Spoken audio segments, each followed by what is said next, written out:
เป็นแขกทุ่งเมาแขกโตข้าวหือเคยหุ่นได้ยากว่าอำหึงโกข้าวชามเล็กลายไล่ผัดจานป้นเอิงทุ่งเมาเสไปไล่คู่จักหักจุก็เลยน้องสาวทุ่งเมาอันเฮาเคยเป็นแขกทุ่งเมาแขกหึงเช้า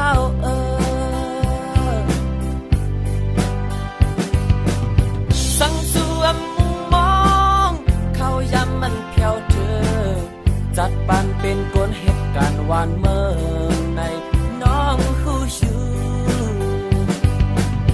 โจแก้อ่อนตั้งขึ้นไล่ยานโจแก้อ่อนอับตั้งค่อยคืนปานเป็นแขกทุ่งเมาใน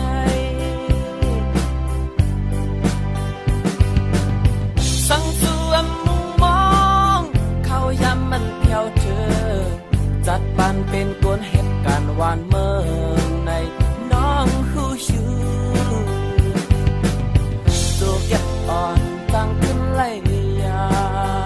นโจแก้อ่อนอำตั้งค่อยคืนปานเป็นแขกทุ่งเมาในสังลักจอมหนังกำใจแน่คือเด็กเคยเป็นแขกโตขาวเคยเป็นแขกหึงเช้า